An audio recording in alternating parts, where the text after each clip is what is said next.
संत रामपाल जी महाराज एक ऐसे महान संत जिन्होंने अपनी सतभक्ति, तत्व ज्ञान, करुणा और सेवा के बल पर समाज में नई मिसाल कायम की है। संत रामपाल जी महाराज की अगुवाई में उनके सभी सतलोक आश्रमों से समाज कल्याण के अद्भुत कार्यों ने समाज को सुनहरे भविष्य की एक नई उम्मीद दिखाई है। संत रामपाल जी महाराज से नाम दीक्षा लेने के बाद लाखों लोगों की लाइलाज बीमारियां जैसे कैंसर, एड्स आदि ठीक हुई। संत जी के ज्ञान से प्रेरित होकर उनके अनुयायियों ने लाखों यूनिट रक्तदान किया। संत जी ने लाखों बहन बेटियों का दहेज मुक्त विवाह करवाया।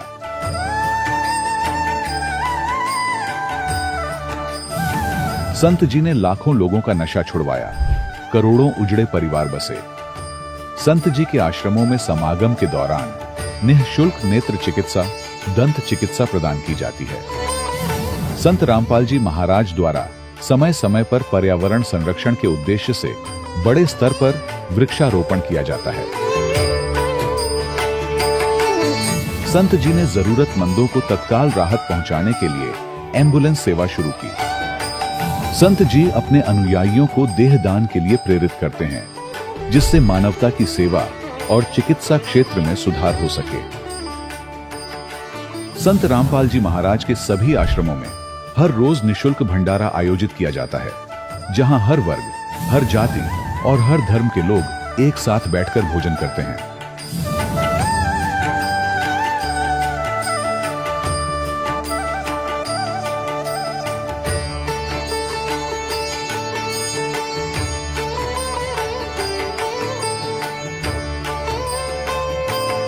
संत रामपाल जी महाराज के आश्रम में हजारों बुजुर्गों को सम्मान और प्यार के साथ जीवन जीने का अवसर मिलता है। उनके खाने, रहने और स्वास्थ्य की पूरी जिम्मेदारी संत रामपाल जी महाराज उठाते हैं। अनाथ बच्चों के लिए संत रामपाल जी महाराज के सभी आश्रम किसी वरदान से कम नहीं। यहाँ उन्हें शिक्षा, संस्कार और भविष्य के लिए बेहतर अवसर प्रदान किए जाते हैं। चाहे बाढ़ हो, भूकंप या महामारी, संत रामपाल जी महाराज और उनके अनुयायी हमेशा ही जरूरतमंदों के लिए सबसे आगे खड़े रहते हैं।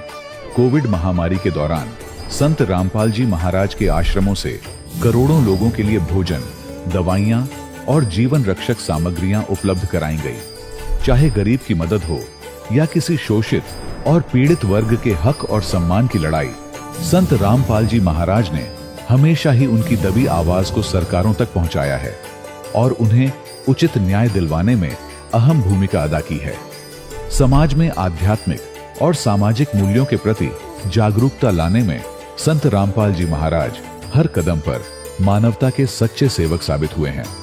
संत रामपाल जी महाराज का जीवन हमें सिखाता है कि सच्ची सेवा वही है जो निस्वार्थ भाव से की जाए। आइए हम भी इस महान सेवा के कार्य में इस महान संत से जुड़ें और संत रामपाल जी महाराज से नाम दीक्षा लेकर अपने जीवन को धन्य बनाएं।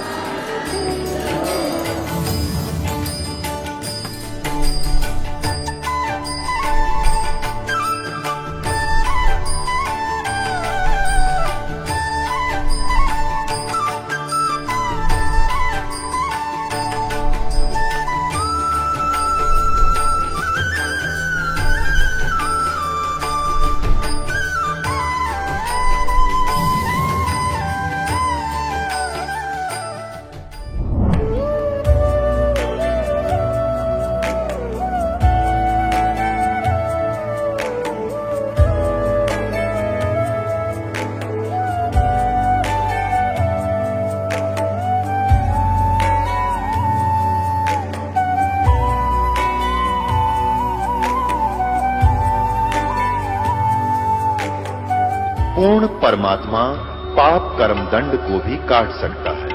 अभी तक जिस भी संत व महापुरुष से मिले, उन्होंने यही बताया कि पाप कर्म फल भोगने से ही समाप्त होगा। वो प्रभु कौन है जो पाप कर्म को काट देता है, वो काल के बंधन से छुड़वा देता है। उसका क्या नाम है, पूजा की विधि क्या है? कृपया अवश्य सुनिए जगत गुरु तत्वदर्शी संत रामपाल जी महाराज के अमृत वचन। सत साहिब दर्शकों, जब कोई व्यक्ति अपनी पूरी उम्र भक्ति और पूजा पाठ में व्यतीत कर देता है, लेकिन इसके बावजूद भी उसे अपने जीवन में मानसिक शांति और शारीरिक सुख की प्राप्ति नहीं हो, तो उसका भगवान के प्रति विश्वास डगमगा जाता है और वो यह सोचने पर विवश हो जाता है कि कहीं उसने शास्त्र विरुद्ध भक्ति साधना को तो नहीं अपना लिया है। दर्शकों, ऐसी ही कहानी थी हरियाणा के रहने वाले अभिजीत सिंह जी की। अभिजीत जी ने बचपन से ही हिंदू धर्म में प्रचलित भक्ति साधनाएं अपनाई और विशेष तौर पर हनुमान जी की आराधना की। लेकिन इतनी भक्ति साधनाएं करने के बाद भी इन्हें अपने जीवन में न तो कोई शारीरिक सुख की प्राप्ति हुई और न ही मानसिक शांति की प्राप्ति हुई। दर्शकों, लेकिन आज अभिजीत जी का कहना है कि जब से मैंने संत रामपाल जी महाराज की शरण ग्रहण की है, तब से मेरा जीवन पूर्ण रूप से बदल गया है। अब मैं संत रामपाल जी महाराज द्वारा बताई गई शास्त्रानुकूल भक्ति साधना को कर रहा हूं और मैंने शास्त्र विरुद्ध परंपरागत भक्ति साधनाओं को त्याग दिया है। दर्शकों, आखिर अभिजीत जी ने संत रामपाल जी महाराज द्वारा बताई गई भक्ति साधना को सच्ची आदि सनातनी भक्ति और वर्षों से प्रचलित परंपरागत भक्ति साधनाओं को शास्त्रों के विरुद्ध क्यों बताया है? आखिर इसके पीछे की सच्चाई क्या है?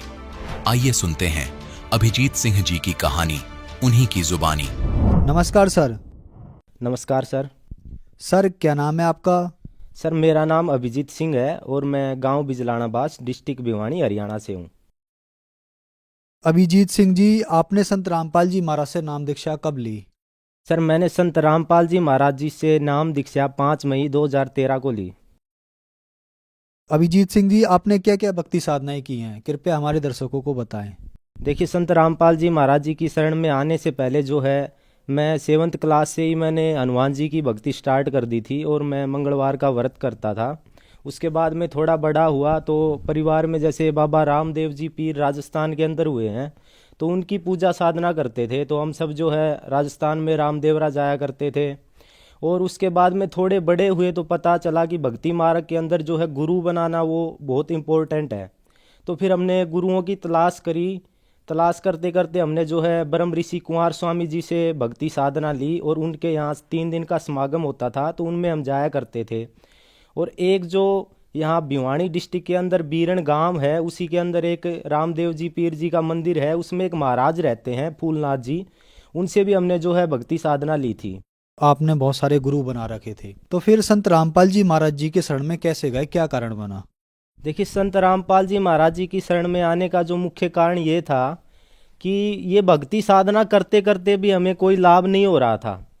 परिवार के अंदर प्रेत बाधा थी और उस प्रेत बाधा के चलते जो है पूरा परिवार हमारा परेशान था। मेरी बड़ी सिस्टर हैं और जो मेरी भाभी जी हैं, उनके अंदर प्रेत आया करता था और उस प्रेत बाधा से इतनी उनको परेशानी होती थी, जब वो प्रेत आता था तो इस तरीके से वो पूरा हिला देता था उनके शरीर को और उसके बाद में पूरा बदन उनका दुखता था। तो उसी के चलते हमने तांत्रिकों को भी दिखाया, बाबाओं के यहाँ भी गए, लेकिन कोई किसी तरीके की रिलीफ हमें मिल नहीं रही थी। फिर उसके बाद में हमने जो ब्रह्म ऋषि जी कुंवर स्वामी हैं उनको गुरु बनाया।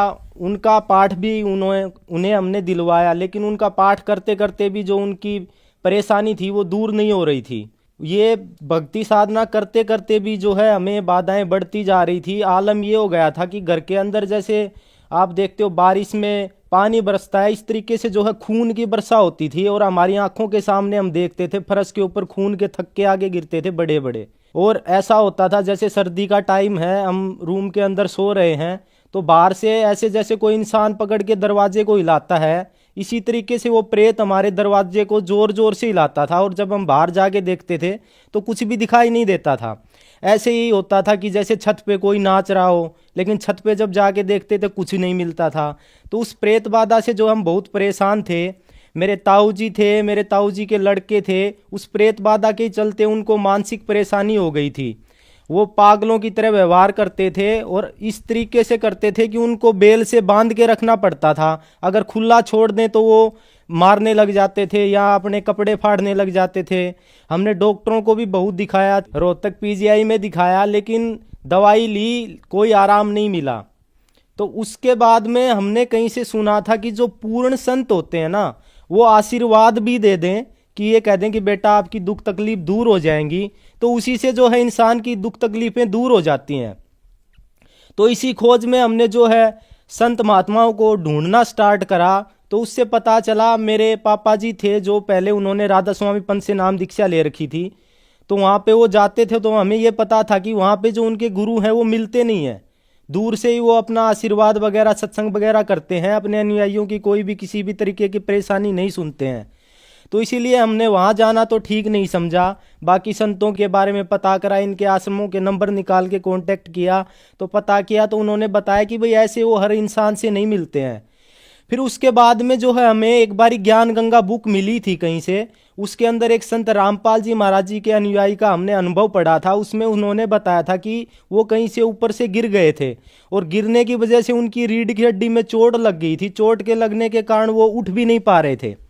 तो वो जो है संत रामपाल जी महाराज जी के पास में गए और जाने के बाद संत रामपाल जी महाराज जी ने उनको आशीर्वाद दिया और वो आशीर्वाद मात्र से ठीक हो गए।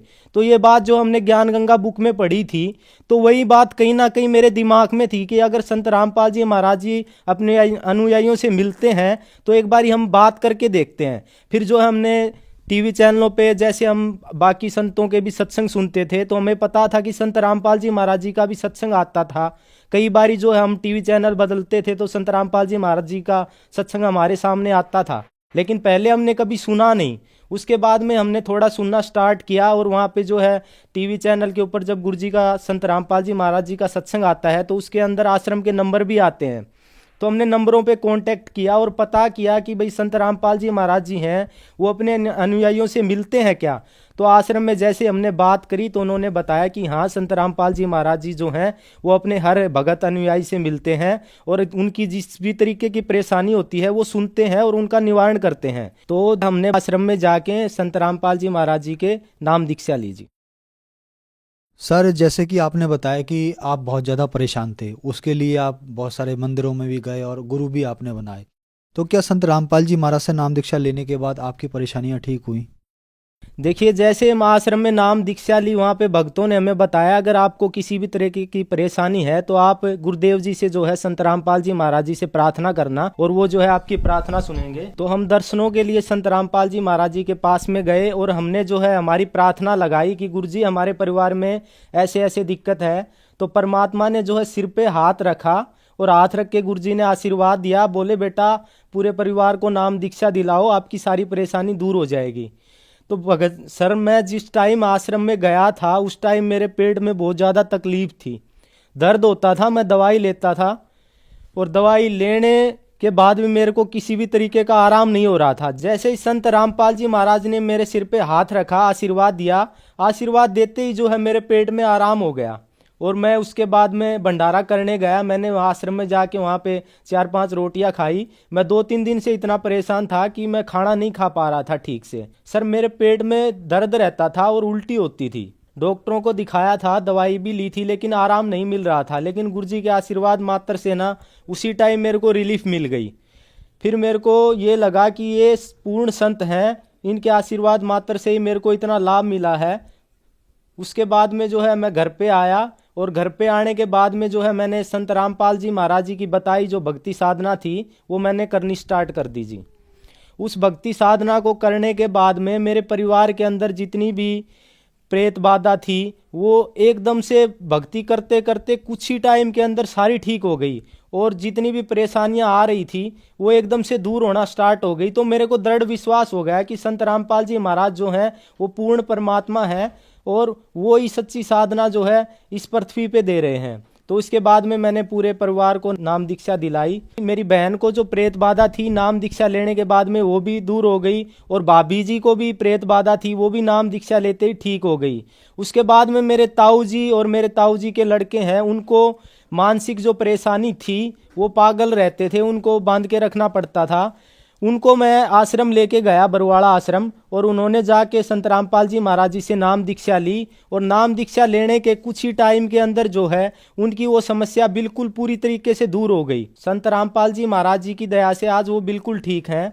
और अभी कुछ टाइम पहले मेरी नानी जी को जो है बुखार हो गया था, 2-3 दिन तक उन्होंने घर पे ही नॉर्मली दवाई वगैरह ली, लेकिन दवाई लेने से उनको आराम नहीं आया। उसके बाद में हमने उनको हॉस्पिटल में दिखाया। जब हम उनको हॉस्पिटल लेके गए, डॉक्टरों ने उनको टेस्ट बोले, उसमें सीबीसी एक टेस्ट होता है जिसके अंदर ब्लड की कंप्लीट काउंटिंग आती है, तो हमने करवाया और उसके अंदर देखा तो उसके अंदर जो है WBC बढ़ी हुई थी। तो डॉक्टरों ने बताया कि इनकी WBC बढ़ी हुई है। जो चीज़ 4000 से लेके 11000 तक नॉर्मली होती है, उसकी रेंज उस टाइम पे 15000 के आसपास हो चुकी थी। तो डॉक्टरों ने बोला इसी की वजह से जो है इनको बुखार आ रही है। फिर उन्होंने बोला कि हॉस्पिटल के अंदर इनको एडमिट करना पड़ेगा। तो हमने जो है उनको हॉस्पिटल में एडमिट करवा दिया। उनको 3 दिन तक हॉस्पिटल में एडमिट रखा। उसके बाद भी जो है उनकी जो इन्फेक्शन था, WBC थी, वो बढ़ती जा रही थी और वो 30,000 तक पहुंच गई। एडमिट करवाने के बाद दोनों टाइम उनको इंजेक्शन लगते थे, दवाई दी जाती थी। दवाई देते देते इंजेक्शन लगाते लगाते उनकी WBC बढ़ती जा रही थी। उसके बाद में जो है हमने संत रामपाल जी महाराज जी से प्रार्थना लगवाई और गुरुदेव जी ने बोला कि बेटा परमात्मा दया करेंगे, आशीर्वाद है। उसके बाद में गुरु जी ने जो हमें आशीर्वाद दिया, प्रार्थना लगवाई, उसके लगवाते ही नानी जी को अगले दिन से ही बुखार आना बंद हो गया और इन्फेक्शन जो है वो घटना स्टार्ट हो गया। अगले दिन जब उनकी रिपोर्ट करवाई तो जो इन्फेक्शन 30,000 था वो इन्फेक्शन 25,000 हो गया, यानी कि 5,000 घट गया अगले दिन ही। तो परमात्मा की दया से 2-3 दिन में वो बिल्कुल नॉर्मल हो गई और आज गुरु जी की दया से, संत रामपाल जी महाराज जी की दया से वो बिल्कुल ठीक है जी। यहाँ पे अगर किसी भाई को यकीन ना हो तो ये मेडिकल रिपोर्ट आप देख सकते हो। इसके अंदर जब हमने रिपोर्ट स्टार्टिंग में करवाई थी तो ये WBC हैं, ये बढ़ी हुई हैं, 30,000 हैं। और उसके बाद में संत रामपाल जी महाराज जी से जो हमने प्रार्थना लगाई, ये उसके बाद की रिपोर्ट है। ये 4,000 से 11,000 के अंदर इनकी नॉर्मल रेंज होती है। तो आप देख सकते हो अब इस रिपोर्ट में जो है बिल्कुल नॉर्मल हो चुकी हैं। गुरु जी संत रामपाल जी महाराज जी की दया से आज मेरी नानी जी हैं जो बिल्कुल स्वस्थ हैं। संत रामपाल जी महाराज जी की जो है विशेष रजा है, जो भी उनके अनुयायी होते हैं उनके ऊपर परमात्मा की एक दया होती है। वो किसी भी तरीके का कोई नशा नहीं करते। मेरे परिवार के अंदर जो है मेरे पापा जी हैं वो ड्रिंक करते थे और मैं भी कभी कभार सिगरेट वगैरह पी लिया करता था। मेरे परिवार में मेरे भाई जी हैं, ताऊ जी के लड़के हैं, वे सभी जो है बीड़ी सिगरेट हुक्का ये पीते थे, आम बात थी परिवार के अंदर पीना। लेकिन संत रामपाल जी महाराज जी से नाम दीक्षा लेने के बाद परमात्मा की ऐसी रजा हुई, सभी ने जो है नशा छोड़ दिया। आज मेरे परिवार के अंदर कोई भी किसी भी तरीके का नशा नहीं करता, सभी जो है नशा मुक्त हो चुके हैं संत रामपाल जी महाराज जी की दया से। दास जो है आश्रम के अंदर जैसे समागम होता है, सत्संग होता है, तो मैं यहाँ भंडारे में सेवा करवाने आता हूँ और आश्रम में 2-3 दिन तक यहीं रुकता हूँ। तो एक बारी जो है भंडारे का जो स्टोर रूम है उसके अंदर हम सो रहे थे और स्टोर रूम के अंदर चीनी के कट्टे ऊपर, जैसे छत तक 12 फुट की छत होती है, ऊपर तक हमने चीनी के कट्टे लगा रखे थे, ढांग लगा रखी थी उनकी। तो हम वहाँ पे लेटते थे, डेली वहीं पे सोते थे। तो एक दिन हम वहाँ पे सो रहे थे, रात के 12 बजे के आसपास की बात है, हम 3 वक्त लेटे हुए थे। तो हमारे अंदर ऐसे ही गुरुजी ने अंदर से प्रेरणा करी कि चलो चाय पी के आते हैं रात को 12 बजे। तो हम तीनों जो है रात को 12 बजे उठ के चाय पीने, चाय राम लेने आ गए और जैसे हम चाय राम पी के अंदर गए, वो चीनी के कट्टों की जो ढांग थी वो हमारे बिस्तर के ऊपर गिरी हुई थी पूरी की पूरी। तो ये संत रामपाल जी महाराज जी की ही दया थी। अगर हम वहाँ पे सोए हुए होते, लेटे होते, तो वो पूरे कट्टे हमारे ऊपर ही गिरने थे। लेकिन गुरुजी ने जो है हमें पहले ही ऐसी प्रेरणा करी, हम वहाँ से उठ के चले गए और परमात्मा ने जो है हमें किसी भी तरीके का कोई भी नुकसान होने से बचा लिया। सर, संत रामपाल जी महाराज से नाम दीक्षा लेने के बाद आपको बहुत सारे लाभ मिले। आपने बताया कि आप बहुत ज्यादा परेशान थे, आपने कई सारे गुरु बनाए, बहुत सारी जगह गए, लेकिन आप ठीक नहीं हुए। संत रामपाल जी महाराज जी से ही आप क्यों ठीक हुए, इसके पीछे क्या कारण था? देखिए, संत रामपाल जी महाराज जी से ठीक होने का मुख्य कारण जो है, हमारे गुरु जी संत रामपाल जी महाराज सत्संगों के अंदर बताते हैं कि जब तक आप शास्त्र के अनुकूल, जैसे शास्त्रों में बताया है वैसे भक्ति साधना नहीं करोगे तो आपको किसी भी तरीके का कोई भी लाभ नहीं मिलेगा। यही कारण है संत रामपाल जी महाराज जी जो हैं सभी वेद शास्त्रों के अकॉर्डिंग हमें भक्ति साधना बताते हैं और उस भक्ति साधना को करने से हमें जो भी जिस भी तरीके के इस लोक के अंदर लाभ मिलने होते हैं वो सब लाभ मिलते हैं जी। सर, जो दर्शक आज आपको टीवी पर देख रहे हैं और वो भी संत रामपाल जी महाराज से नाम दीक्षा लेना चाहते हैं, लाभ लेना चाहते हैं, तो उनको क्या करना होगा? सर, संत रामपाल जी महाराज जी से लाभ लेने के लिए सबसे पहले जो है आप संत रामपाल जी महाराज जी के सत्संगों को एक बारी सुने उनकी पुस्तकें जो लिखी हुई हैं उनको पढ़ के देखें कि संत रामपाल जी महाराज हमें बता क्या रहे हैं। उसके बाद में उनका जो ज्ञान है वो समझें, और ज्ञान समझने के बाद आप संत रामपाल जी महाराज जी से नाम दीक्षा लें। तो जिस भी तरीके के हमें आज लाभ हुए हैं वही लाभ आपको होंगे। किसी भी तरीके की कोई भी परेशानी हो, आप संत रामपाल जी महाराज जी से नाम दीक्षा लो और मर्यादा में रह के भक्ति करो। भक्ति करने मात्र से ही जो है आपके सारे दुख तकलीफ जो है दूर हो जाएंगे। अभिजीत जी, हमारे चैनल पर अपने अनुभव बताने के लिए आपका बहुत बहुत धन्यवाद। जी सत साहिब। दर्शकों, अभी आपने सुने संत रामपाल जी महाराज से दीक्षा प्राप्त करके सुखी हुए भक्त के अनुभव। अब देखिए जगत गुरु तत्वदर्शी संत रामपाल जी महाराज के मंगल प्रवचन। परमात्मा ने सोचा ये मां को दुखी गना करेंगे। झोंपड़ी से बाहर से आवाज लगाई, सब कपड़े हटाकर खड़ा हो गए और कहा, विवेकानंद, ए पंडित जी, मैं झोंपड़ी के पीछे खड़ा हूं। अब वो भाग करके पीछे गए, परमात्मा को पकड़ लाए बाजू से।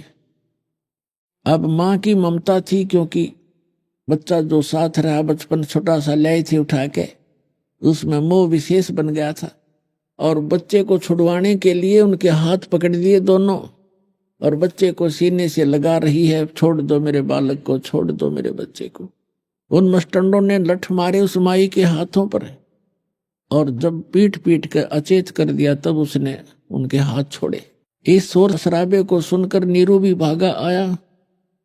उसने भी बच्चे को छुड़वाने और कारण जानने की कोशिश की, उसको भी पीट डाला और जबरदस्ती ले गए। जैसा कि आप जी को सचित्र मोटा टाइप देवी भागवत देवी पुराण के आपको छठे सकंद 414 पृष्ठ पे बताया। व्यास जी ने बताया जन्मे जे को कि हे राजन, जो सतयुग त्रेता द्वापर में राक्षस समझे जाते थे, ऐसे तो कलयुग के ब्राह्मण हैं। इनका दया नाम की चीज नहीं, ज्ञान इनके पास नहीं, झूठ बोलना छल कपट करना इनका मूल उद्देश्य बन गया। तो वो उन्होंने साबित कर दिया। कुछ देर के बाद दोनों होश में आए। कॉलोनी के लोगों ने उठाकर उनको घर पर डाला। दोनों दर्द के कारण कर्रा रहे हैं और कबीर कबीर कर रहे हैं। उधर से परमात्मा को ले जाकर के स्वामी रामानंद जी की झोंपड़ी के सामने खड़ा कर दिया और भी श्रोता बहुत इकट्ठे दर्शक आ गए थे, क्योंकि विवेकानंद ने अपनी इज्जत बरकरार रखनी थी और ये सिद्ध करके कि ये झूठा है, इसने झूठ बोली है कि स्वामी रामानंद जी से इसने दीक्षा ले रखी। विषय बदल ही चुका था वो। अब रामानंद जी ने तो कह के बुलाया था कि कल सुबह ले आना, वो भी इंतजार में थे। अब रामानंद जी ने अपनी झोपड़ी के कुटिया के सामने एक पर्दा टांग रखा था। झोपड़ी के अंदर रामानंद जी बैठे थे। अभी तक उसने अपनी भक्ति साधना जो प्रतिदिन नित्य नियम सुबह का करते थे वो नहीं किया था। और विवेकानंद जी ने जाकर आवाज लगाई, गुरुदेव, ये नीरू का बालक आ गया है, ये वो झूठा कपटी आ गया है। अब रामानंद जी पूछ रहे हैं कि तू कौन है, तेरा क्या नाम है, मुझे बताइए। अब गरीबदास जी ने अपनी अमृतवाणी में चित्रण किया है, जैसे तुलसीदास जी ने रामायण को अपने मधुर वचनों में कैसे लिपिबद्ध किया, ऐसे ही परमेश्वर से परिचित होकर आदरणीय गरीबदास साहिब जी ने परमात्मा के इस ज्ञान को, परमात्मा की इस लीला को कैसे चित्रार्थ किया है, सुनिएगा। आडा पर्दा लाए कर रामानंद भोजनते, दास गरीब कुलंग छवि वो अदर ढाक को दंते। गरीबदास जी कह रहे हैं कि झोंपड़ी के कुटिया के गेट पर पर्दा लटका के झोंपड़ी के अंदर से बात कर रहे हैं बाहर खड़े कबीर परमात्मा से, ये दिखाने के लिए कि मैं नाम दीक्षा देना तो बहुत दूर है, मैं इन दुल्हों की शक्ल भी नहीं देखता, सुबह सुबह मैं इनको अपना कपड़ा भी टच नहीं करने देता। ये शो करने के लिए, ये सिद्ध करने के लिए, दिखाने के लिए परमात्मा तो बाहर खड़े हैं झोपड़ी से रामानंद जी झोपड़ी के अंदर से पर्दा बीच में है, बातें प्रश्न उत्तरी हो रही है भगवान और उस आत्मा की। परमात्मा और आत्मा की कैसे चर्चा होती है?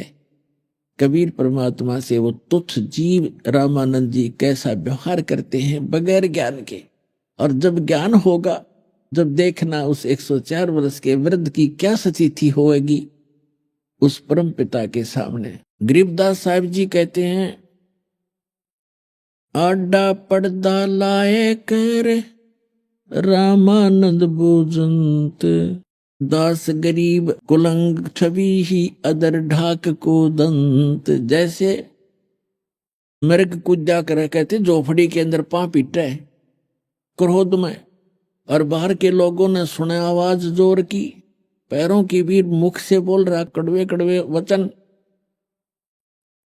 गरीबदास जी कहते हैं ऐसे कूदा जैसे मृग कूदा करे, पांव पीटे अंदर से, और क्या बोले,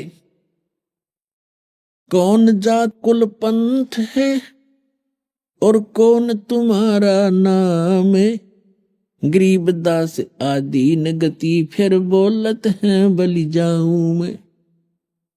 रामानंद जी ने पूछा कि कौन तुम्हारी जाति है और कौन तुम्हारा पंथ और कौन तुम्हारा नाम है। अब गरीबदास जी कहते हैं परमात्मा इस प्रश्न के उत्तर में जैसे एक शिष्य अपने गुरुदेव के सामने विनम्र होकर के बातें करता है, तो क्या बताते हैं, रामानंद जी ने पूछा कौन जात कुल पंथ है, कौन तुम्हारा नाम है, दास गरीब आधीन गति फिर बोलत है बलि जाऊं मैं, कि बलिहारी जाऊं परमात्मा के ऊपर। गरीबदास जी कहते हैं इतने अधीन होकर बोले, क्या बोले, ये वचन उन्होंने बड़े प्यार से कहे, जैसे नम्रता से कहा करते हैं, जैसे अभिमान से नहीं। क्या कहा, जात हमारी जगत गुरु और परमेश्वर है पंथ, दास गरीब लिखत पढ़े मेरा नाम निरंजन कंत। अब ये रामानंद जी जितने भी ऋषि महर्षि थे, ये इस परमात्मा को ब्रह्म को ही निरंजन कहा करते थे। वैसे इसका सही नाम ज्योत निरंजन है। निरंजन का अर्थ होता है माया रहित परमात्मा, निरंजन। अब हम गलती से इस काल को निरंजन मान रहे थे, ये है ज्योत निरंजन, ज्योति निरंजन, माया सहित ये भगवान स्वामी है। और ये वास्तव में निरंजन अर्थ का होता है परम पिता का। लेकिन जैसे यहां ब्रह्म बोलते हैं, ब्रह्म, और ब्रह्म को ही ये संपूर्ण परमात्मा मानते, वैसे ब्रह्म शब्द पर्याप्त है। ब्रह्म का अर्थ ब्रह्म कहो, प्रभु कहो, स्वामी कहो, राम कहो, खुदा कहो, गॉड कहो, अल्लाह कहो। लेकिन इनकम्प्लीट ब्रह्म भी है, इसलिए पूर्ण ब्रह्म कहना पड़ता है।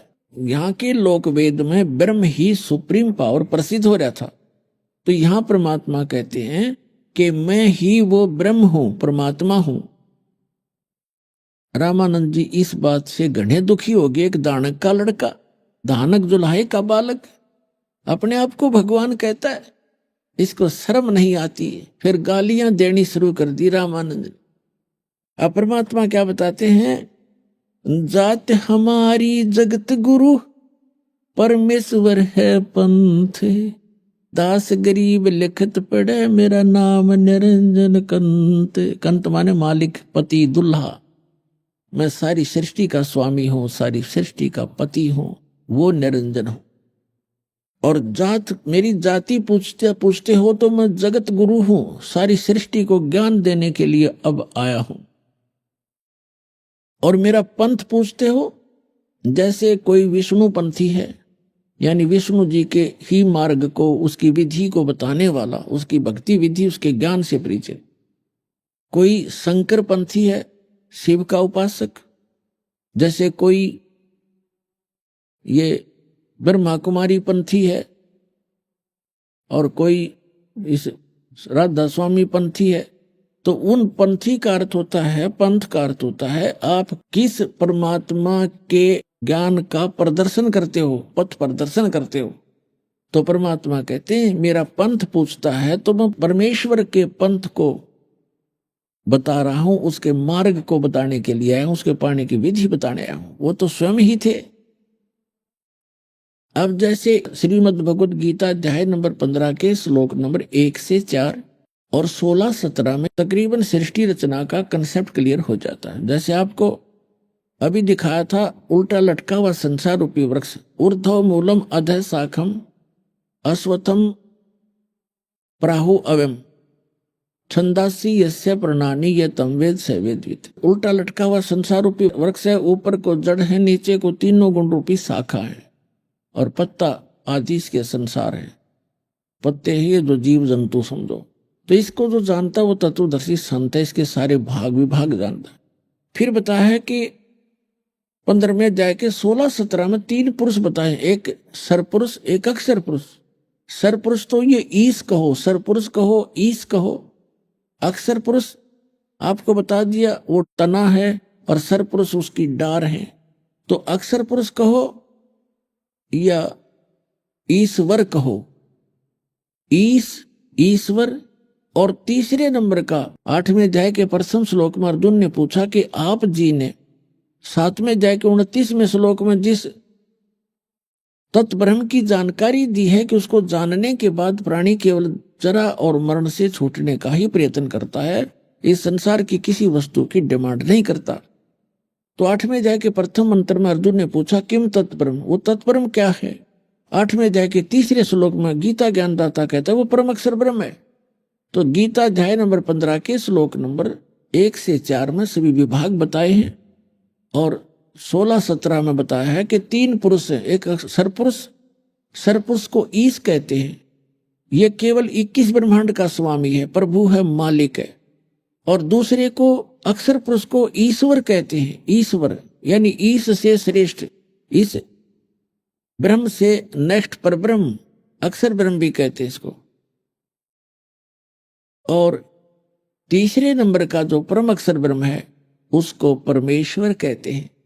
ईश ईश्वर यानी इस ईश से श्रेष्ठ और परमेश्वर उस ईश्वर से भी श्रेष्ठ, परम श्रेष्ठ, ईश्वर से भी परम यानी परमेश्वर, वो तीसरे नंबर का यानी ओवरऑल कंट्रोलर। तो परमात्मा अपने को छुपाकर अपनी महिमा आप ही बता रहे हैं कि जाति हमारी जगत गुरु और परमेश्वर है पंथ, दास गरीब लिखत पढ़ो मेरा नाम निरंजन कंत। अब रामानंद जी घने दुखी हो गए इस बात से, अज्ञानता के कारण कि छोटा सा बालक धानक का, एक जुल्हाई का बालक और अपने आप को भगवान बताता है। तो गुस्से आकर गालियां मंड गए, गालियां लगे देने, रे बालक सुन दुर्बुद्धि घटमट तन आकारे, दास गरीब दर्द लगा जब हो बोले सृजनहारे। मालिक ने अपने आप को मालिक कह दिया, सृजनहार कह दिया।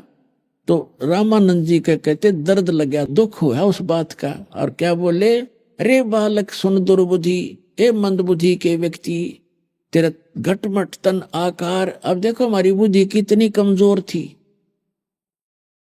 ये दास विष्णु जी का उपासक था, श्री कृष्ण और श्री राम हमारे पक्के भगवान थे और भगवान शंकर भी आदरणीय थे। हम तो सभी को ऐसे मानते, लेकिन विशेष रूप से हम विष्णु के उपासक थे, श्री कृष्ण जी के।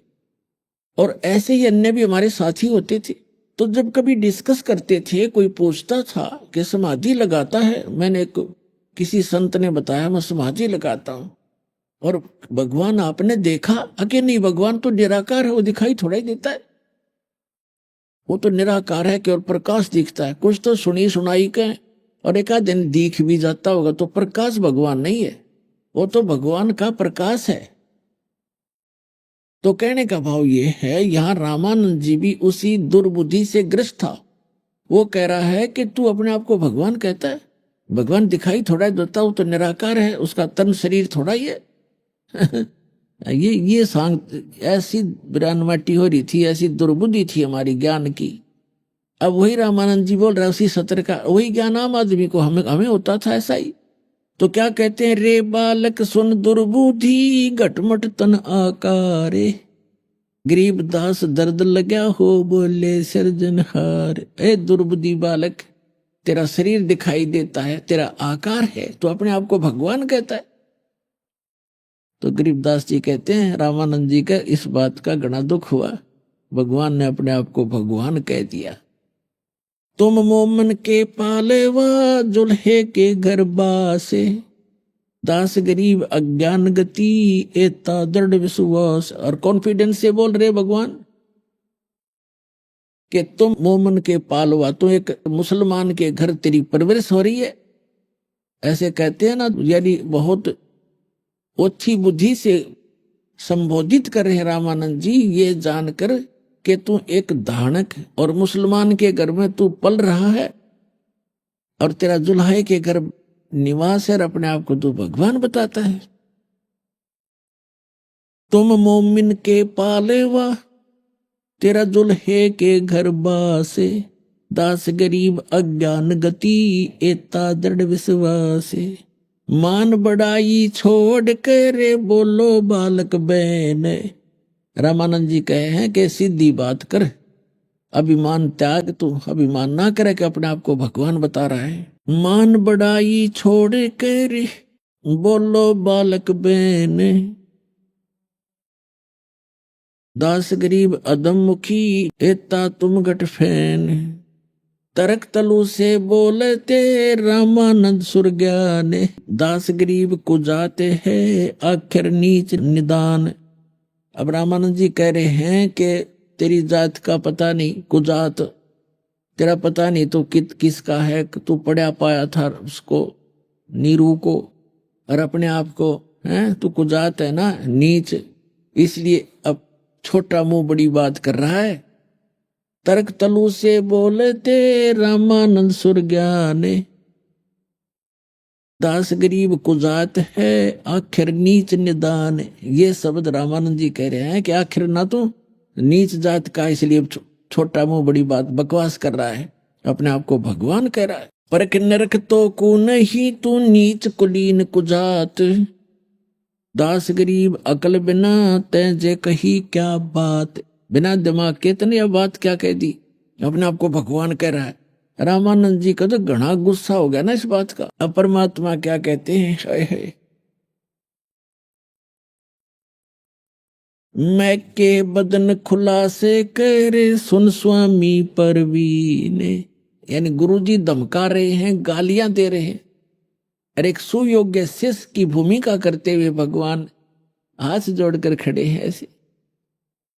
और क्या कहते हैं, अंदर से खुशी है, गुरुजी डांट मार रहे हैं, और जो निकम्मा शिष्य होगा गुरुजी धमकाओगे तो दुख मानता है, और सुयोग्य शिष्य होगा कि गुरुजी तो हमारे हित के लिए ही खुरकाते धमकाते हैं, हमें दिखाने के लिए।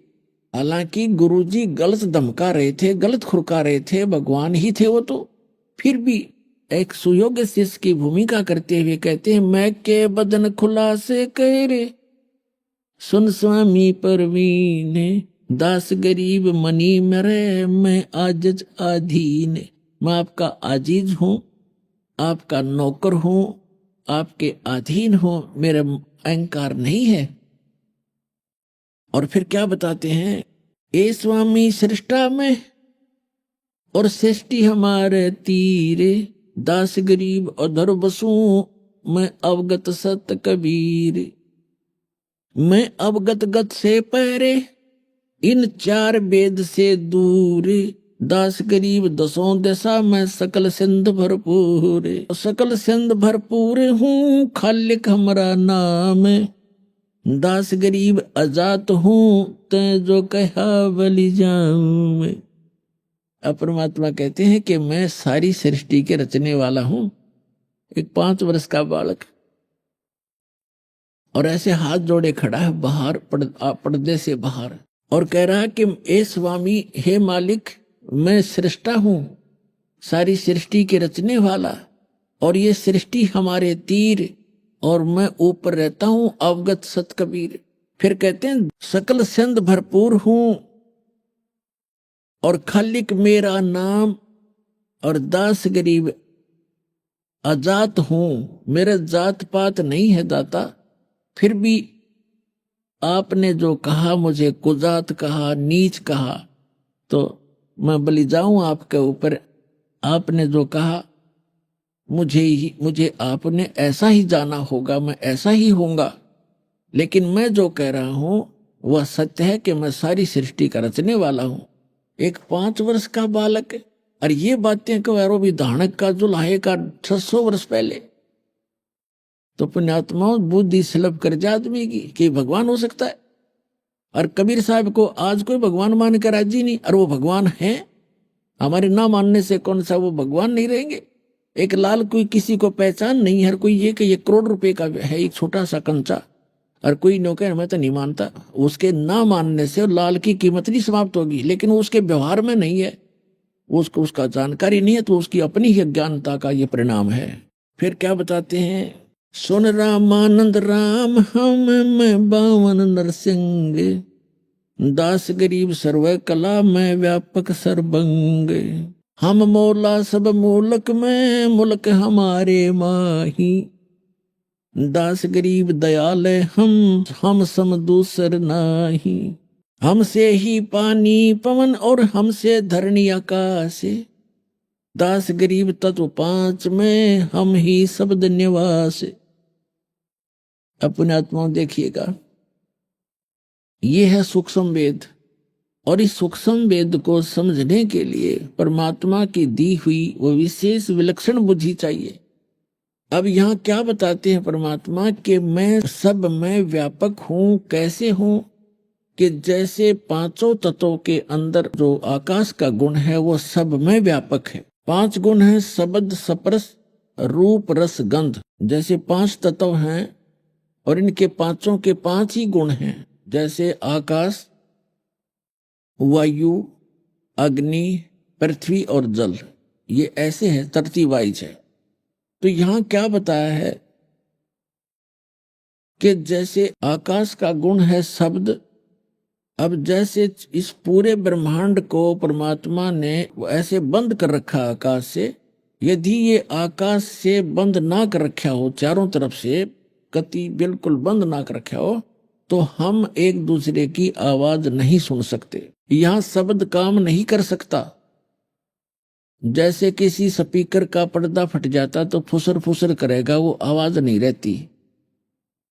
तो उसके बाद जो आकाश का गुण है शब्द, और वायु का गुण है स्पर्श, जैसे हवा लगती है ठंडी और गर्म, और अग्नि का गुण है रूप, जैसे अग्नि बकड़ बकड़ बलती है, और पृथ्वी का गुण है गंध। अब जैसे शब्द जो है आकाश का गुण है, और वायु जब चलती है उसमें सरसर की आवाज आती है, तो वायु के अंदर भी उस शब्द का गुण विद्यमान है, यानी शब्द उसमें कांस्टेंट है, अभिन्न नहीं है। ऐसी अग्नि जलती है तो बकड़ बकड़ की आवाज आती है, तो उसमें शब्द साथ है, शब्द का गुण उसके अंदर साथ है।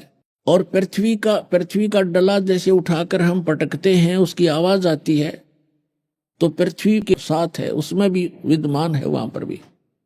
और वापस जल को ऊपर से डालते हैं, तड़ तड़ की आवाज आती है, तो उसमें भी शब्द साथ है।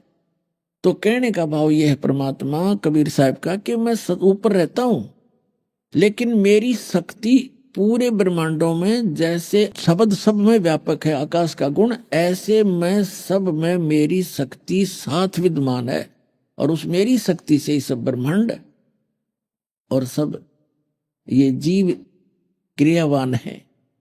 परमात्मा ये समझाना चाहते, क्या कहते हैं, हमसे पानी पवन है, हमसे धरणी आकाश, गरीबदास तत्व 5 में हम ही शब्द निवास। जैसे 5 तत्वों के अंदर शब्द कांस्टेंट है, साथ है, अभिन्न है, ऐसे मैं रहता ऊपर हूं, मेरी शक्ति सब में विद्यमान है। वो बिल्कुल भी किसी कोई प्राणी या कोई कण मेरी शक्ति से बचा नहीं है। अब रामानंद जी ने सोचा कि ये बालक बात तो बड़ी बड़ी कर रहा है, इसको थोड़ी सी बाद में बात करूंगा, अपनी पूजा कर लेता हूं जो शेष रहती थी।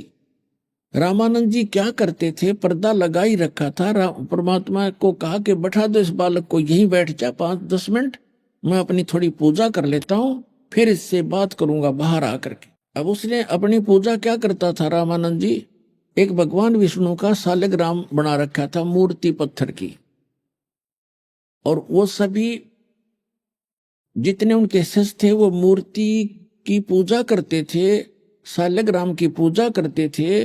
भगवान विष्णु के सभी कपड़े मूर्ति के उतारते थे और मुकुट भी रख देते थे आदर से। एक माला जो गले में होती थी, एक तुलसी के मनिये की कंठी बोलते, वो भी डालते थे, तो सभी उतार दी जाती थी। फिर भगवान को स्नान किया जाता है, तो वो मानसिक पूजा करता था। उस पत्थर की मूर्ति अवश्य रखी थी उसने, लेकिन वो मानसिक सेवा किया करता था, जैसे कल्पना करता था, जैसे एक वैसे करते हैं।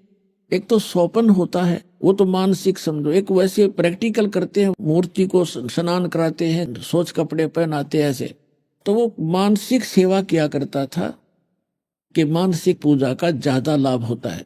तो वो क्या करता था, जैसे कल्पना करता था, प्रतिदिन का अभ्यास था कि जैसे नंगे पैरों गया गंगा पर और गंगा से सौंपने की तरह कल्पना करा, गंगा का ऊपर से मटका भर के लाया रामानंद जी, वहां रखा, भगवान की मूर्ति उतारी कल्पना से और उसको परात यानी अच्छे पात्र में रखा, नहाया, खूब साफ सूफ किए, उनके कपड़े धोकर सुखा दिए और नए कपड़े जो धोकर सुखा रखे थे वो धोती बांध दी, ऊपर परमात्मा के जो है मुकुट रख दिया, तिलक चालक लगा दिया।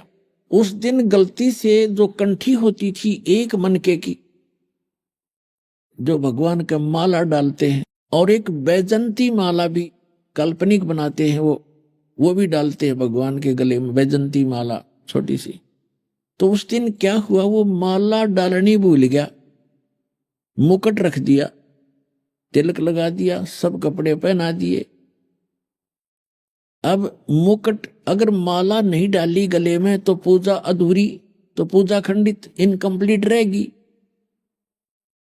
और उस दिन मुकुट रखने के बाद मुकुट उतारा नहीं जाता, मुकुट उतार दिया तो पूजा खंडित। अब रामानंद जी ने सोचा, कल्पना से आगे पर्दा लगा है, कोई मूर्ति सामने है नहीं, केवल मन से सोच विचार कर रहा है कि मुकुट के ऊपर से माला डालनी चाहिए जैसे सौपन होता है। वह माला मुकुट में फंस गई, मुकुट नीचे से चौड़ा था, आगे नहीं जा सकी। तो रामानंद जी बड़े चिंतित हुए, माला हाथ में लिए, जैसे कल्पना कर रहे हैं, हाथ में लेकर चिंतित हैं और कोस रहे हैं अपने आप को कि आज मेरे से कौन सी गलती बन गई, अपने जीवन में प्रथम बार आज मेरी पूजा खंडित हुई है। हे भगवान, मुझसे कौन सी गलती बन गई, आज मेरा क्या होगा, आजीवन मैंने इतनी सतर्कता से साधना की, आज मेरा कौन सा पाप आगे अड़ गया। तो परमात्मा कबीर जी बाहर खड़े कह रहे हैं कि ए स्वामी जी, इस माला की गांठ खोल लो, धागे की गांठ खोल लो, गांठ खोल कर फिर गले में डाल कर फिर गांठ लगा दो, ये मुकुट उतारना नहीं पड़ेगा आपको। अब रामानंद जी की तो बुद्धि सिर घूम गया कि ना कोई सामने मूर्ति है, मैं केवल मन से सोच कल्पना कर रहा हूं, सोच रहा हूं, आगे पर्दा लगा है और ये बालक बाहर से मेरे मन की बात बता रहा है। अपने आत्माओं, ब्राह्मण सोए जो ब्रह्म पहचाने, ब्राह्मण पंडित उसको कहते जो भगवान पहचान ले और लोक लाज ने तोड़ कर एक लवा धर दे। अब देखो पुणात्माओं, जिनको भगवान पाना है वो लोक लाज नहीं करते, संसार को नहीं देखते। जैसे मीराबाई ने संसार नहीं देखा, रविदास जी को गुरु बना करके अपनी भक्ति स्टार्ट की थी। वो ठाकुरों की लड़की थी, ठाकुर लोग छुआछात को बहुत मानते थे, लेकिन मीराबाई ने नहीं देखा। इसी प्रकार रामानंद जी ब्राह्मण और जुल्हाई जाति से तो अपना कपड़ा भी नहीं छूने देते थे। इतनी लोक लाज, इतना प्रभुता बनी हुई थी। 1400 शिष्य ऋषि और पूरे विख्यात महापुरुष थे। और धानक के बच्चे को अगर स्पर्श करना चाहे, तो ये समझ लो सामाजिक मौत थी रामानंद की।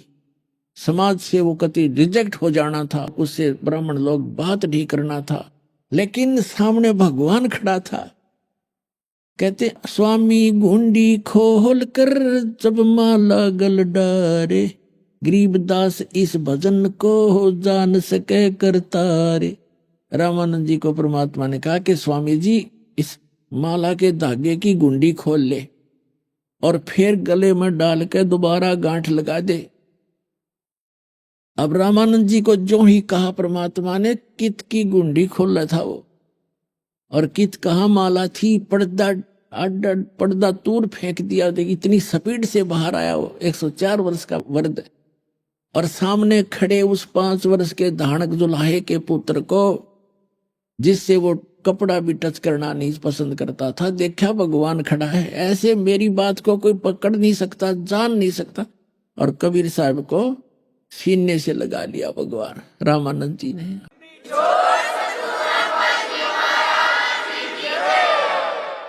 कहते हैं वक्त पड़े सौदा करे, और बाढ़ में पड़ो यू ज्ञान। सामने भगवान खड़ा जिसके लिए भटक रहा है, 104 साल खो दिए, घर त्याग दिया, और आज भगवान सामने खड़ा, फिर वो समाज ने देखेगा तो धिक्कार ऐसे भगत को और ऐसी भक्ति को, वो भगत नहीं है। अब रामानंद जी ने जो ही परमात्मा को ऐसे सीने से लगा, तो ऐसा शरीर भगवान का जैसे रुई होती है।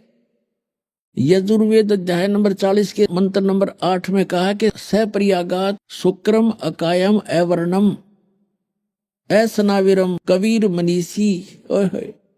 वो परमात्मा कबीर जो यहाँ आते हैं विद्वान रूप में, यानी जगत गुरु रूप में, तत्वदर्शी संत के रूप में, वो परमात्मा वैसे सर्व सबसे पहला देहधारी है, और उसका शरीर शुक्रम अकायम है। उसका शुक्रम माने माता पिता के बीज से बना हुआ, वो शुक्र से बना हुआ हमारे जैसा 5 तत्वों का शरीर नहीं है जो माता पिता के बीज से बनता है।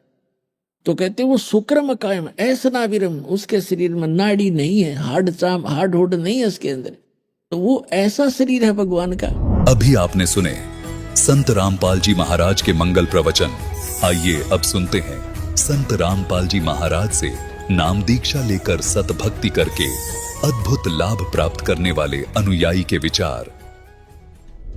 दर्शकों, मनुष्य जीवन भर मानसिक शांति और शारीरिक सुख की तलाश में परंपरागत भक्ति साधनाओं को करता रहता है, लेकिन जब उसे मानसिक शांति और शारीरिक सुख नहीं मिलता है तो वह मानसिक तनाव का शिकार हो जाता है। दर्शकों, ऐसी ही कहानी थी हरियाणा की रहने वाली सविता जी की। सविता जी ने बचपन से ही हिंदू धर्म में प्रचलित सभी प्रकार की भक्ति साधना की, लेकिन अफसोस सभी जगह से इन्हें निराशा ही मिली। लेकिन दर्शकों, आज सविता जी का कहना है कि जब से मैंने संत रामपाल जी महाराज से नाम दीक्षा ली है, तब से मेरे जीवन की रूपरेखा ही बदल गई है। वास्तव में अब मुझे ज्ञान हुआ है कि इस दुनिया में सच्चा सतगुरु कौन है। दर्शकों, आखिर ऐसी कौन सी परिस्थितियां थीं जिन्होंने सविता जी को अपनी पारंपरिक भक्ति साधनाओं को त्यागने और संत रामपाल जी महाराज द्वारा बताए गए मार्ग को अपनाने के लिए प्रेरित किया? आखिर इसके पीछे की सच्चाई क्या है? आइए सुनते हैं सविता जी की कहानी, उन्हीं की जुबानी। नमस्कार जी। नमस्कार जी। क्या नाम है जी आपका? सविता दासी। सविता जी, आपने संत रामपाल जी महाराज से नाम दीक्षा कब ली? 6 मई 2018 में ली थी संत रामपाल जी महाराज जी से नाम दीक्षा। संत रामपाल जी महाराज से नाम दीक्षा लेने से पहले क्या आप कोई भक्ति साधना भी करते थे? हाँ सर जी, हम संत रामपाल जी महाराज जी से नाम दीक्षा लेने से पहले सभी देवी देवताओं की भक्ति करते थे, जैसे तीर्थ धामों पे जाना, पितरों की पूजा करना, तीर्थ स्थानों पे जाना, वैष्णो माता के मंदिर में जाना, नवरात्रि रखना, शिवरात्रि का व्रत रखना और गुगन नवमी का व्रत रखना आदि आदि बहुत सी और भी साधनाएं करती थी जो भी समाज में होती हैं। आप हिंदू रीति रिवाजों के अनुसार सभी साधनाएं करते थे, तो इन साधनाओं के करने से आपको क्या क्या लाभ प्राप्त हुए? इन साधनाओं को करते हुए मुझे कुछ लाभ नहीं हुए, बल्कि लाभ के स्थान पर हानि ही हुई। इनकी इतनी भक्ति करती थी मैं, जब मुझे पूरा मतलब बीमारियों ने मुझे पूरी तरह से घेर लिया था। जैसे मेरे दोनों किडनी में 18 पथरी थी, और मेरे लिकोरिया की बीमारी थी, और मुझे टाइफाइड तो मेरा कभी ठीक ही नहीं हुआ, और बीपी लो रहता था मेरा, तो बच्चादानी में मेरी गांठ थी, इतनी सारी बीमारियों से मैं परेशान थी, मैं पूरा मतलब चारपाई पकड़ गई थी। मेरे 6 ऑपरेशन हो चुके थे, 2 बच्चों के, 2 बवासीर के, 2 पथरी के और 7वें ऑपरेशन की भी मेरी तैयारी हो चुकी थी। बहन जी, आप हिंदू रीति रिवाजों के अनुसार देवी देवताओं की भक्ति साधनाएं कर रहे थे, लेकिन उनसे आपको कोई लाभ नहीं हुआ, बल्कि आपको हानि ही हानियां हो रही थी। आपका जो शरीर था वो रोगों से ग्रस्त था। आपके शरीर में इतनी बीमारियां थी कि आपको 6 ऑपरेशन करवाने पड़े। तो इतने दुखों के बीच आपको संत रामपाल जी महाराज की जानकारी कहाँ से मिली? जब मैं इतनी भक्ति करते हुए सब देव देवताओं की इतनी परेशान हो चुकी थी, तो मेरी एक बहन थी, गुरुजी संत रामपाल जी महाराज जी से उसने नाम दीक्षा ले रखी थी, उसके पूरे परिवार ने ले रखी थी। तो वो मेरा हाल चाल पूछने के लिए फ़ोन करती थी हफ्ते में 2-3 बार। वो कहती थी कि बहन जी तुम्हारी तबीयत कैसी है? मैं जब भी वो फ़ोन करती थी मैं कहती थी कि बहन आज भी मैं बीमार हूँ, मेरी तबीयत ख़राब है, आज मैं इसका ऑपरेशन करवाया है, आज मैं इस चीज़ की दवाई लेकर आई हूँ। कभी न कभी कुछ न कुछ मेरे को दिक्कत ही रहती थी। वो कहती थी कि जब भी मैं तेरे पास फ़ोन करती हूँ, तू कभी नहीं कहती कि मैं ठीक हूँ और इतनी भक्ति करती है। तो मैं कहती थी बहन क्या करूँ? अगर मैं इनकी भक्ति नहीं करूँगी तो पता नहीं मेरे साथ क्या होगा? और इतनी नौबत आ गई थी सर जी मेरे साथ की, मतलब ऐसी हालत हो गई थी, मैं आत्महत्या करने के लिए भी तैयार हो गई थी। भाई ऐसी ज़िंदगी का क्या करूँ? ऐसी ज़िंदगी से अच्छा तो आत्महत्या कर लूँ। छोटे बच्चे थे मेरे सर जी, मैंने सोचा कि इन बच्चों का क्या होगा? फिर अपने मकान में शिफ्ट हो गए थे गुड़गाँव में। वहाँ एक बहन मिली, मैंने उससे पूछा कि संत रामपाल जी महाराज जी से मैं नाम दीक्षा लेना चाहती हूँ, बहन कैसे ली जाए? वो बोली कि महीने में संडे को सत्संग होता है, तो उस सत्संग में आकर पर बंदी छोड़ सतगुरु रामपाल जी महाराज जी से नाम दीक्षा ले सकती है। तो मैं वहाँ गई संडे को, तो मैंने वहाँ पे जाके बंदी छोड़ सतगुरु रामपाल जी महाराज जी से नाम दीक्षा ले ली। तो बहन जी, आपने जब संत रामपाल जी महाराज से नाम दीक्षा ली, तो क्या उसके बाद आपको कोई लाभ भी प्राप्त हुए? क्योंकि पहले ही आप बहुत ज्यादा परेशानियों से जूझ रहे थे। संत रामपाल जी महाराज जी से नाम दीक्षा लेने के बाद जो मेरा टाइफाइड रहता था वो ठीक हो गया, बंदी छोड़ सतगुरु रामपाल जी महाराज जी की शरण में आने से। और जो मेरे बच्चादानी में गांठ थी वो अपने आप ही ठीक होगी, मैंने उसकी कोई दवाई नहीं ली, सिर्फ संत रामपाल जी महाराज द्वारा बताई गई सतभक्ति से। और जो मेरे मतलब बीपी लो रहता था वो भी ठीक हो गया, और जो मेरे पथरी थी वो भी ठीक हो गई, जो मेरी एलर्जी की बीमारी थी वो भी ठीक हो गई सच्ची साधना करने से संत रामपाल जी महाराज जी से। एक और लाभ है सर जी, मेरा बच्चा 10 साल का था, वो स्कूल में गया हुआ था, दूसरा लड़का ना बैट से खेल रहा था, उसने पीछे नहीं देखा, उसने एकदम जैसे बैट घुमाई ना उसकी आँख में लग गई वो बैट। उसने बच्चे ने ना चश्मा पहन रखा था, तो चश्मा पर ही लग के रह गई। अगर हम संत रामपाल जी महाराज जी की शरण में नहीं होते तो उसकी आँख ही चली जाती। मैंने संत रामपाल जी महाराज जी से नाम दीक्षा लेने के बाद मेरे हस्बैंड मेरा विरोध करते थे। बंदी छोड़ सतगुरु रामपाल जी महाराज जी की इतना कृपा हुई कि उन्होंने भी 1 साल तक संत रामपाल जी महाराज जी का सत्संग सुना और ज्ञान समझा। पर बंदी छोड़ सतगुरु रामपाल जी महाराज जी ने उनको भी शरण में ले लिया, ये भी बहुत बड़ी बात है। बहन जी, आपने बताया कि संत रामपाल जी महाराज से नाम दीक्षा लेने के बाद आपको अनेकों लाभ हुए, आपकी सभी शारीरिक बीमारियां समाप्त हो गई और आप पूरी तरह से स्वस्थ हो गए। तो जो श्रद्धालु आज आपको देख रहे हैं, आप उन्हें क्या कहना चाहेंगे? जो भी बहन भाई आज मुझे देख रहे हैं, मैं उन्हीं सभी से हाथ जोड़कर यही प्रार्थना करना चाहते हूँ कि कोई भी इस संसार में सुखी नहीं है। हर कोई किसी न किसी बीमारी से या किसी दुख कष्ट से परेशान है। मैं सबसे हाथ जोड़कर विनती करना चाहती हूँ कि संत रामपाल जी महाराज जी का सत्संग सुने, ज्ञान समझे, पुस्तक पढ़े, निःशुल्क पुस्तक मंगवा सकते हैं आप, और तब आप भी मेरी तरह संत रामपाल जी महाराज जी से नाम दीक्षा लेकर अपना कल्याण करवा सकते हैं। बहन जी, संत रामपाल जी महाराज से नाम दीक्षा कैसे ले सकते हैं? बंदी छोड़ सतगुरु रामपाल जी महाराज जी से नाम आप सत्संग आता है और उस पे पट्टी आती है, उस पे आप नंबर दिए होते हैं, उन पे कांटेक्ट करके नज़दीकी नामदान सेंटर पर जाकर नाम दीक्षा ले सकते हैं। और jagatgururampalji.org वेबसाइट पर जाकर अपनी पूरी जानकारी प्राप्त कर सकते हैं। धन्यवाद जी। सत साई।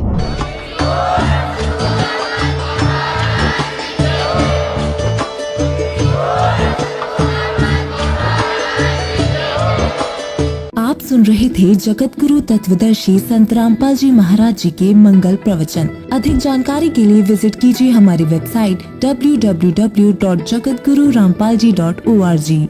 संत रामपाल जी महाराज जी के शुभ आशीर्वाद से पूरे विश्व भर में 500 से भी ज्यादा नाम दीक्षा केंद्र हैं, जिन पर संत रामपाल जी महाराज जी द्वारा ऑनलाइन निशुल्क नाम दीक्षा दी जा रही है। अपने नजदीकी नाम दीक्षा केंद्र का पता करने के लिए संपर्क करें 8222880541।